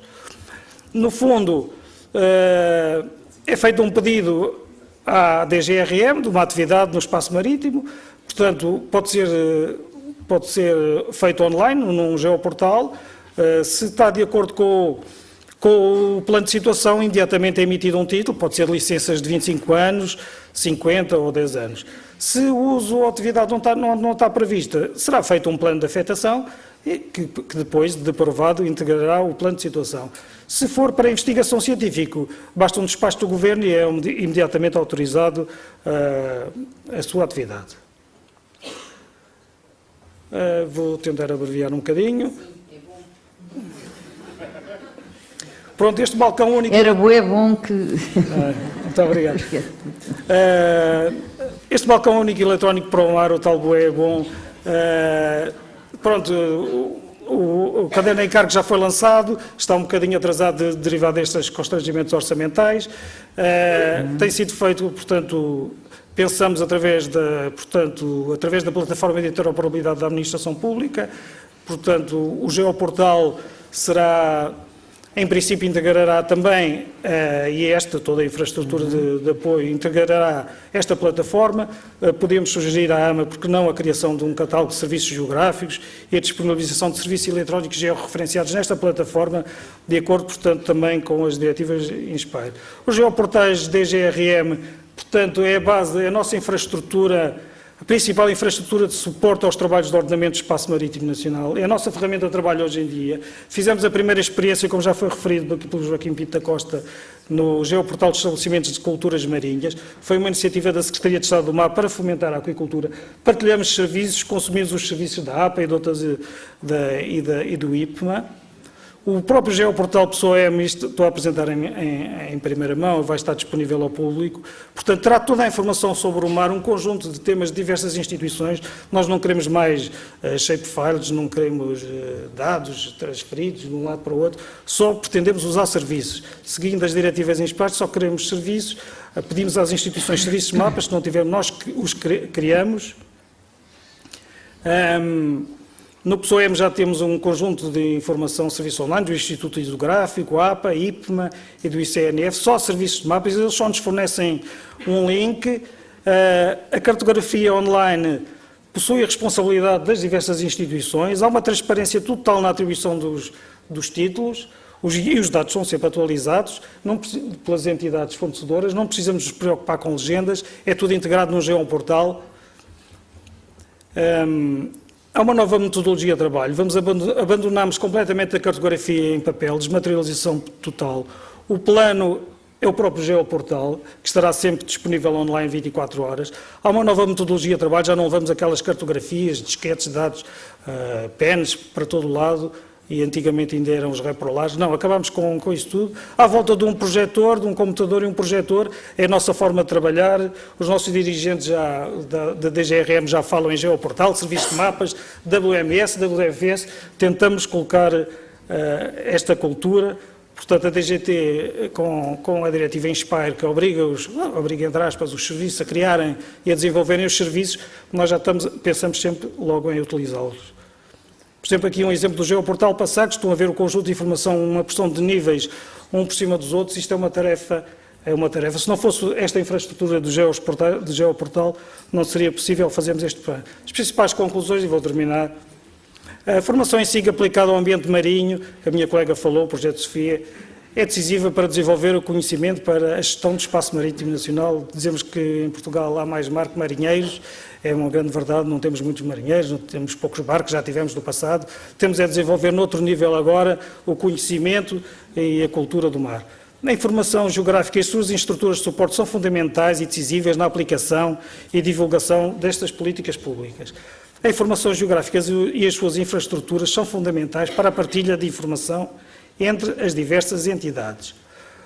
Outra conclusão é o abandono da cartografia em papel, shapefiles e outros formatos, desmaterialização total. O PSOEM, este plano dos 4 milhões de metros quadrados, não vai ter versão em papel, vai ser só online. O plano vai estar sempre atualizado, que isto é outra inovação, não é como um PDM que é revisto. Não, o plano está sempre atualizado, há um plano de afetação para uma nova atividade, faz a integração no plano de situação e, portanto, não necessita de ser revisto. Fundamental e decisivo o objetivo e as obrigações da Diretiva INSPAR na identificação dos conjuntos de dados geográficos, criação dos respectivos serviços de mapas e disponibilização desta informação. Muito obrigado pela atenção. Bem, obrigado. E depois deste enorme país líquido, vamos passar ao país sólido com a Ana Santos, do Instituto Nacional de Estatística, as infraestruturas de informação geográfica nas estatísticas oficiais. Já estou a perder 30 segundos, isto já devia estar aberto, não é? Já o devia ter feito. De toda a maneira, as felicitações à DGT por esta iniciativa. Vamos tentar trazer aqui alguma informação relacionada com a implementação da nossa infraestrutura. Ela não é de facto tão visível quanto as infraestruturas que acabamos de presenciar e de ouvir falar. De toda a maneira, vai haver amanhã uma sessão na qual o meu colega Francisco Caldeira irá falar um pouco mais sobre os dados e a harmonização dos dados. E agora eu traria aqui algumas... Vou meter isto. Aqui. Ok. Trazer aqui algo relacionado com o enquadramento que nós temos tido e temos observado na implementação da nossa infraestrutura. Como eu disse, ela é sobretudo uma infraestrutura de consumo interno, ela não está tão visível para o exterior quantas aquelas que nós aqui ouvimos falar. De toda a maneira, já fornece algum suporte no âmbito do processo de produção estatística em algumas áreas-chave do INE. Ao nível do contexto que nós temos vindo, digamos, a seguir para esta implementação, temos o contexto nacional dado pelo SNIG e pelos grupos de trabalho do INSPIRE PT e temos, obviamente, aquilo que é o contexto internacional dado pelo Eurostat e, mais recentemente, pelas Nações Unidas no âmbito da Iniciativa de Gestão de Dados Espaciais. Eu passaria rapidamente sobre este slide, dizendo que nós estamos envolvidos desde o início nos vários grupos de trabalho que a DGT implementou, no COSNIG e por aí fora. Temos responsabilidade sobre vários temas, ou corresponsabilidade sobre vários temas geográficos e dentro daquilo que é o compromisso assumido com a DGT no âmbito do plano de ação, tencionamos cumprir no final deste ano 2016 a publicação da maior parte, aliás, da totalidade dos conjuntos de dados em serviços, pelo que estamos alinhados com o esforço que está a ser feito pela DGT e pelas restantes entidades. Nós, ao nível do enquadramento internacional, faríamos aqui uma atenção especial para um grupo de trabalho que temos vindo a seguir no âmbito da nossa participação no Eurostat e que se prende com o estudo da forma mais eficiente de integração da informação geográfica e estatística no âmbito dos processos de produção.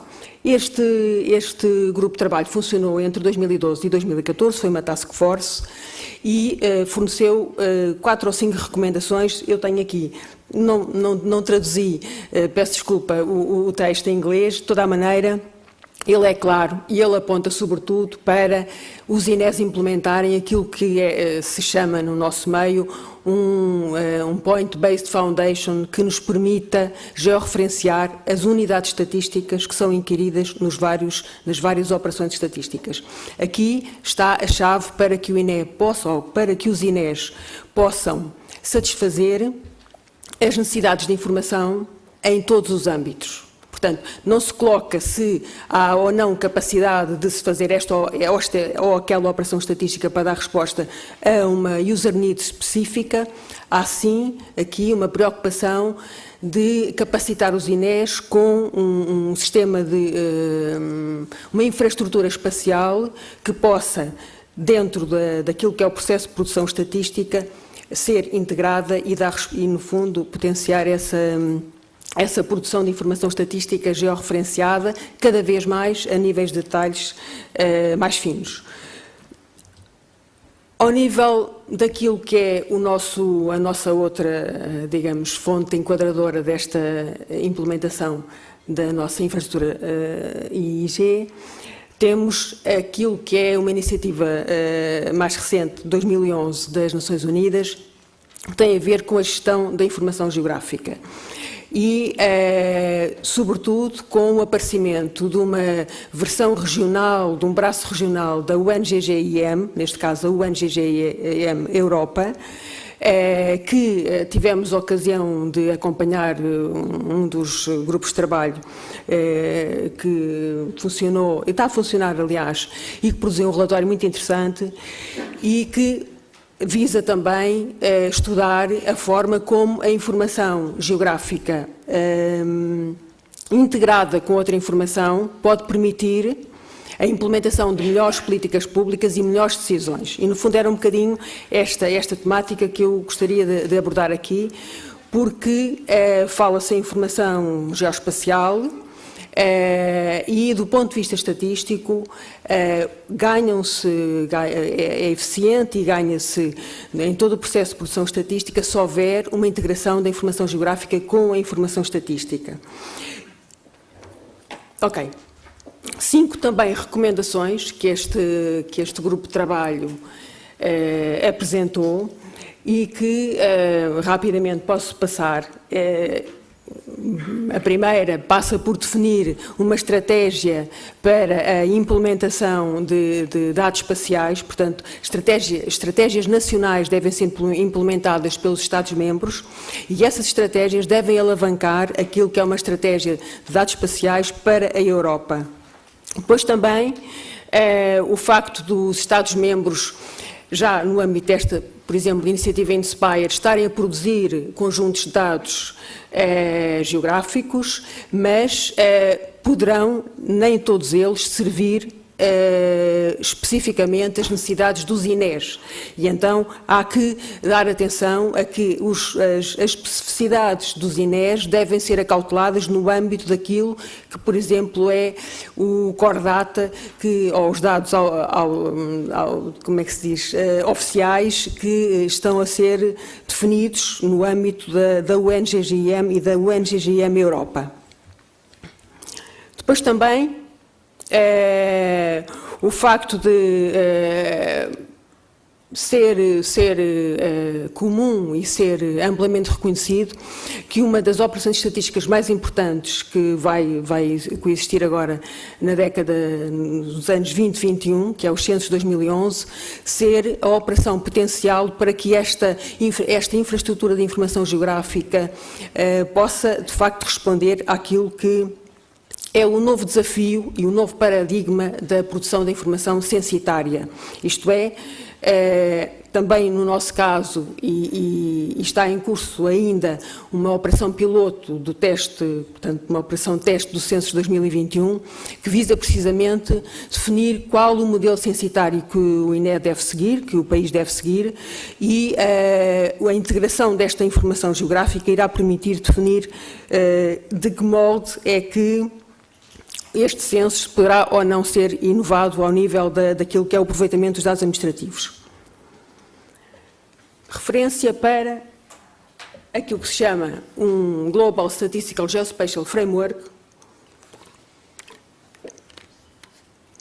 e que eu gostaria de trazer aqui na perspectiva de vos apresentar que algumas escadas daquela pirâmide passam ao nível europeu pela implementação da Diretiva Inspire. Não passam todos os degraus, mas, no fundo, aquilo que é a produção de alguns temas específicos que se chamam, ou que vão alimentar o Point Based Foundation, vão permitir aos INES fazer precisamente a georreferenciação das unidades estatísticas numa perspectiva depois de produção de informação estatística agregada. Ora, nós estamos convictos que a implementação da Diretiva Inspire vai, na Europa, potenciar a execução, no fundo, e a definição deste Global Spatial Framework para fins estatísticos. Aqui, vamos ter aqui mais uma referência também para que a cooperação entre os INES e as agências de cartografia é essencial para a definição deste Spatial Reference Framework e mais uma referência também ao nível do Censo 2021, que irá ser o grande teste desta infraestrutura de georreferenciação. A nossa infraestrutura de dados espaciais ou infraestrutura de informação geográfica tem os componentes que há pouco nós vimos com o professor Mário Catana apresentar e ao nível da tecnologia temos sobretudo uma tecnologia proprietária, ainda que utilizemos open source para aquilo que entendemos ser possível realizar com open source. Os dados basicamente são três grandes temas de dados, ao nível poligonal, ao nível pontual e ao nível linear. Estes layers começam a estar articulados de forma a que este Point Based Foundation comece a ser constituído e permita fazer essa georreferenciação das unidades estatísticas e o grande suporte, digamos, que nós temos estado a dar, digamos, às atividades das estatísticas oficiais são, sobretudo, com a difusão da informação. Neste caso, nós não temos um geoportal, temos aplicações avulsas que estão no site do INE e que pretendemos, durante o ano que vem, 2017, consolidar no âmbito do geoportal, que é, de facto, a componente visível do nosso sistema posterior. Temos várias aplicações que permitem fazer uma divulgação de informação estatística georreferenciada.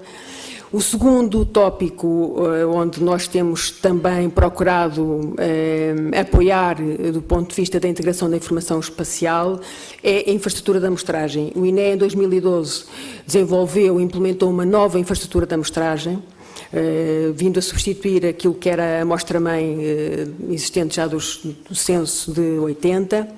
Esta infraestrutura de amostragem tem um novo paradigma, uma vez que se libertou da divisão administrativa e estatística que existia a cada década e acaba por estar a utilizar aquilo que são dois layers essenciais, que são os edifícios georreferenciados, que alojam, no fundo, as unidades de alojamento ou as outras unidades estatísticas que têm que ser inquiridas, e também uma grid quilométrica que, ao nível do quilómetro quadrado, portanto, que está disponível para a Europa. Estes dois layers permitiram definir um novo paradigma para a seleção e das amostras, numa perspectiva de nos libertarmos daquilo que é uma divisão administrativa e estatística que mudava a cada década, cujos polígonos mudavam a cada década. Nós temos aqui alguns exemplos desta localização das grids e dos edifícios. Este é um slide para ilustrar aquilo que é as bases de amostragem constituídas precisamente com as células grid e com os edifícios, neste caso os edifícios que o INE levantou em 2011, no recenseamento da população, cuja base está a ser atualizada com o Sistema de Informação de Operações Urbanísticas, portanto com o licenciamento municipal. A partir de 2013 o INE começou a georreferenciar, ou melhor, a receber os dados das licenças municipais georreferenciadas, e esta é uma fonte importante de atualização destes dados. Ao nível daquilo que é a recolha, portanto, vimos a difusão, vimos o suporte à produção na fase da seleção das amostras. Ao nível da recolha, este foi o último, digamos, a última área em que o INE está a servir a sua infraestrutura digamos, ao Departamento da Recolha de Dados. Foi feita uma aplicação que basicamente permite visualizar os edifícios pelos entrevistadores que têm que, digamos, fazer as entrevistas. Esta aplicação tem a particularidade de permitir também funções de edição e, portanto, sempre que há algo errado nos pontos ou algo que é incompleto na morada, por exemplo, associado ao edifício, o entrevistador tem a possibilidade de enviar para dentro do INE informação atualizada sobre as suas unidades estatísticas. Isto era algo que não existia, nós temos todos os dias a trabalhar 200 pessoas em campo e um pouco como o CTT, acabámos por utilizar as equipas internas para enviar, ou a equipa que está a trabalhar no exterior, para enviar informação que permita melhorar a qualidade da nossa base de dados. Como é que, em particular, esta infraestrutura de informação geográfica se articula com os sistemas de apoio à produção estatística? Neste caso particular da recolha. Ora, nós temos aqui a nossa IDE e estamos a servir, a partir dos dados e metadados, os edifícios e também estamos a publicá-los, digamos, nesta aplicação GeoInc. Trata-se de uma aplicação que consome serviços e daí eu dizer há pouco que esta é sobretudo uma infraestrutura que está a ser consumida internamente, não tanto para o exterior. Há também uma aplicação que foi desenvolvida para calcular as distâncias.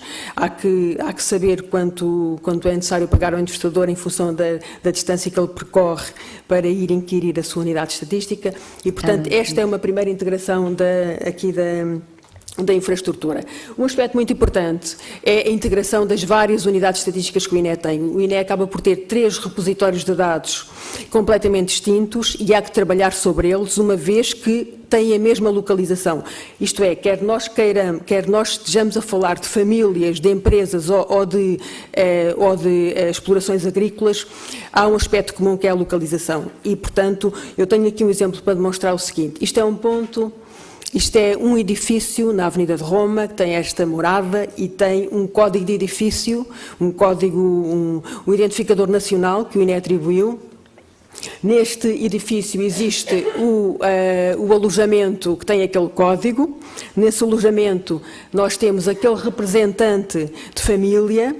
No mesmo alojamento mora o senhor que é representante de família e que é o empresário em nome individual, portanto, desta unidade local, e também neste alojamento mora uma senhora que é dona daquela exploração agrícola. E, portanto, o que se passa neste momento é que nós temos estes 3 ficheiros completamente sem comunicar.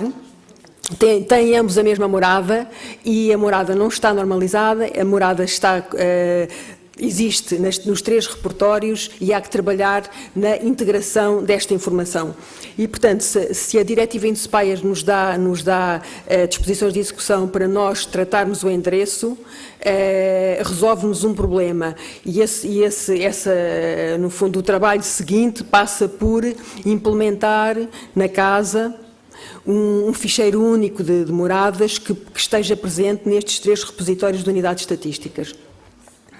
É precisamente este slide, e estou quase a terminar. Portanto, nós temos aqui as unidades estatísticas alocadas agora àquilo que é as várias frações do mesmo edifício. Não é? Temos os alojamentos, temos aquilo que é a base da amostragem agrícola com as explorações e depois temos o fecheiro de empresas ou de empresas e estabelecimentos. Ok, isto é a nossa matriz do processo produtivo atual. Não temos aqui presente nenhuma componente espacial. Temos um conjunto de processos e sobreprocessos e tarefas. Isto existe, vigora no INE há anos e o que se está a fazer neste momento é introduzir, ou ver de que forma é que a componente espacial há de entrar aqui. E há de entrar a forma como a componente espacial há de entrar no processo de produção estatística, no fundo está enquadrada por aquilo que é este slide, que é o General Statistical Business Process Model, o GSBPM, que no fundo define as fases, define as fases da produção estatística, desde o levantamento das necessidades até à disseminação e à avaliação dos resultados, daquilo que se está a publicar, e este quadro é já um ensaio sobre onde é que a nossa componente espacial está inserida. E, portanto, nos vários processos, e estas casinhas verdes e vermelhas foram identificadas, não se alterou o GSBPM, não se alterou no sentido de introduzir novas caixas, foram tarefas e subprocessos nas caixas existentes. Este é um ensaio que está a ser efetuado em vários INEs, no âmbito até de um projeto do Eurostat, que é o Geostat, e, portanto, de que forma é que a matriz do processo produtivo tem que evoluir para acomodar esta componente espacial. Isto no fundo, prende-se com a forma como os INEs veem a sua infraestrutura de informação geográfica. Naturalmente que ela tem que responder àquelas disposições de execução da Inspire, mas ela tem também que responder às especificidades que cada INE tem ao nível daquilo que é as fases do seu processo produtivo. E os próximos passos que nós temos é, naturalmente, cumprir aquilo que são os nossos compromissos relativamente à implementação da Diretiva Inspire, prosseguir o desenvolvimento deste Special Reference Framework para a produção estatística e depois consolidar, no fundo, esta componente espacial na matriz do processo de produção. Obrigada. Obrigado. Muito obrigado. Foram, de facto, intervenções riquíssimas. Podiam ter sido mais reduzidas. Nós, em Portugal, temos que nos deixar um bocadinho dos preliminares e desenvolver mais os conteúdos. E houve aqui conteúdos, essa parte dos conteúdos que era mais enriquecedor, acabou por ficar um bocadinho atropelada, mas foi muito, muito interessante. Eu não sei se temos tempo para uma pergunta ou duas. Temos, Mário? Sim, estamos em Portugal, portanto, temos fama, vamos gozar do proveito. Não sei se está aí o Sr. Veríssimo, mas alguém quer levantar uma questão, fazer um comentário, e peço-lhes que sejam sintéticos. Ninguém quer dizer nada? Uma plateia muito cheia, muito rica, cheia de fome, se calhar. Não há ninguém que queira fazer nenhum comentário? Isto é, só uma coisa, é mesmo para começar às duas? A ideia é começar às duas ou não? Podemos começar às 2h15. Então também, de facto, não temos muito tempo. Não há ninguém que queira colocar questões. Temos que acabar a que horas, então? Só para perceber se eu posso colocar alguma questão ou não. Quer dizer, eu acho que uma coisa que me pareceu foi, de facto, muito interessante. E eu queria-vos perguntar, assim, muito rapidamente, a vós que estão aqui, então, com as mãos na massa, não é?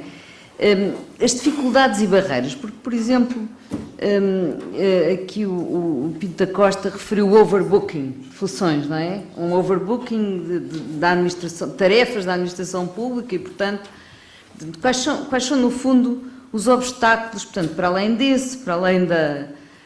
uma certa tendência para a inércia ou de uma certa desintegração de dados. Eu gostava que vocês falassem um bocadinho, se sentem que o momento é de mudança ou se ainda há muitos obstáculos, portanto, quais são os principais obstáculos ou o principal obstáculo que sentem para, de facto, isto avançar, como todos queremos, não é? E como aqui foi bem dito, e começava por si. Portanto, um pouco só dizer isso, não é?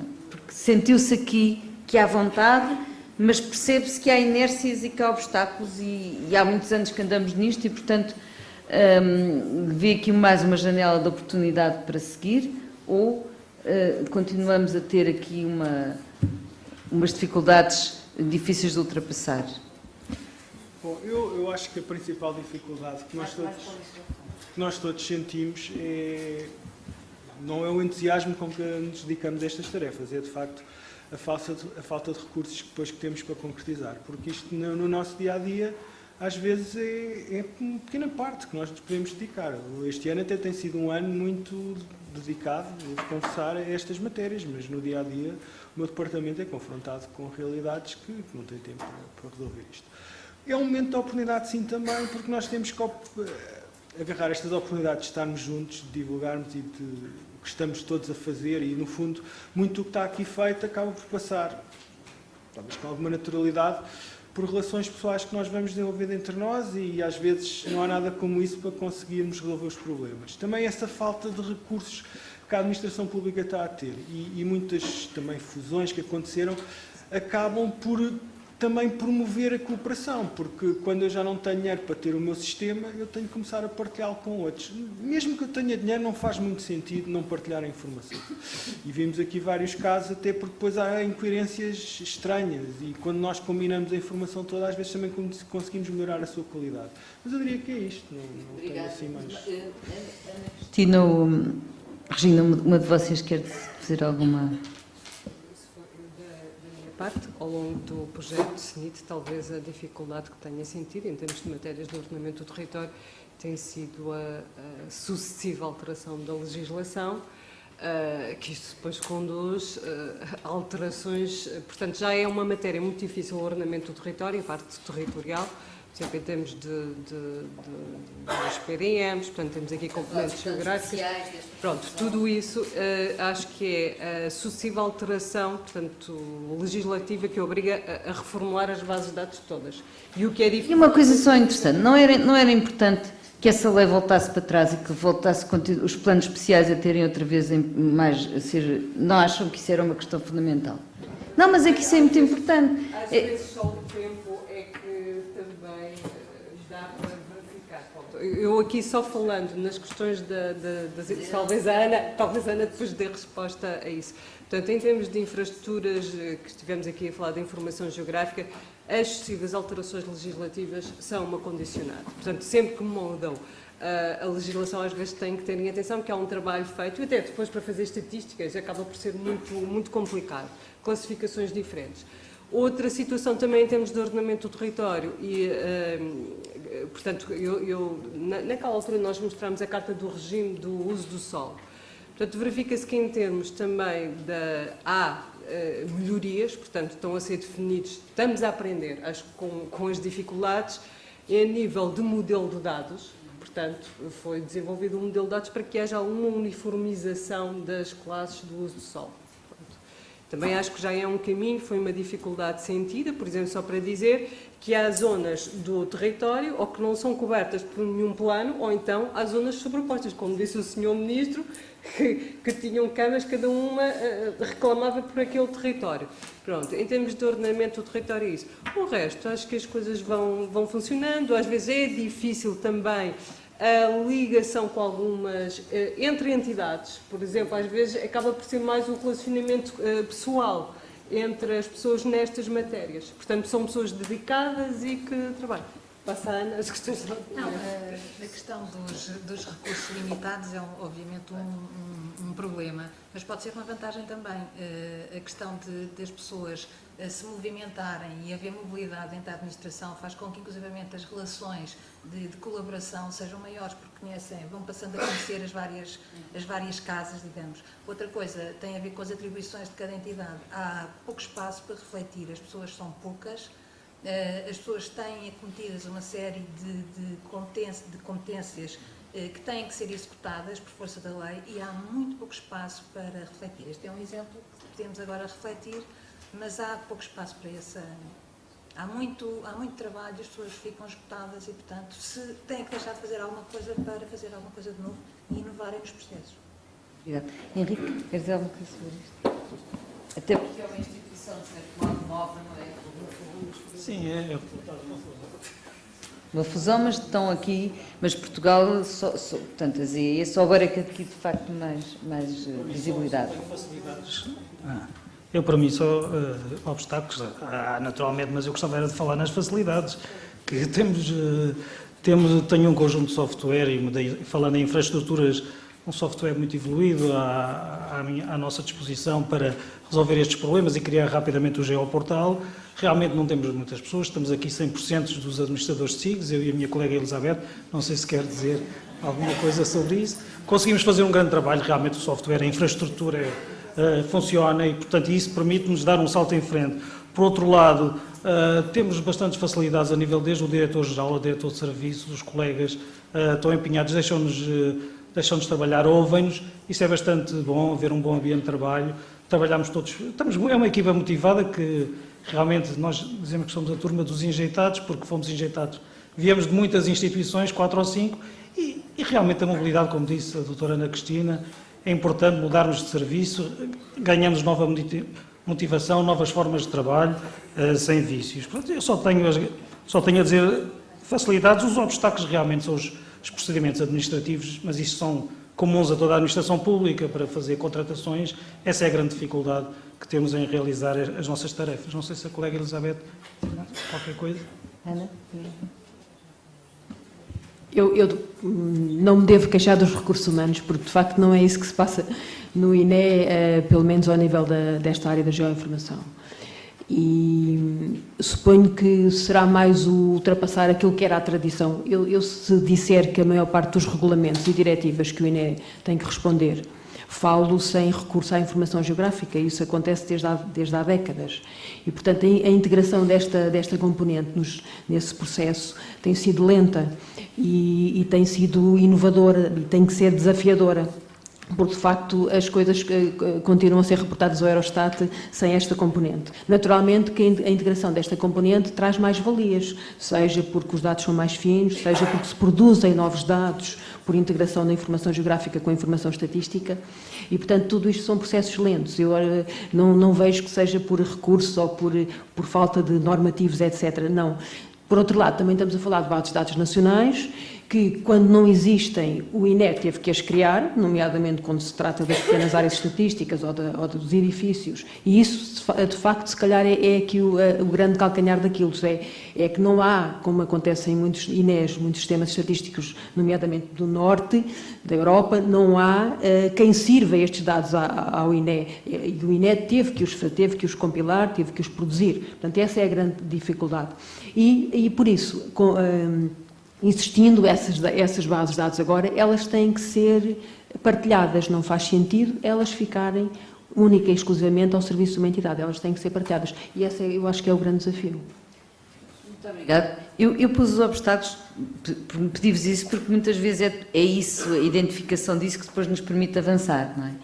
Mas eu queria aqui só, então, encerrar esta sessão, pegando em algumas palavras-chave que foram aqui ditas e que são muito importantes. Abertura e transparência, não é? Acho que é algo muito, muito importante no nosso país, com uma tradição de fechamento, não é? Foram muitos anos de ditadura e de fecho, e, portanto, 40 anos de democracia não é assim tanto, e acho que são palavras que ainda continuam a ser muito importantes entre nós.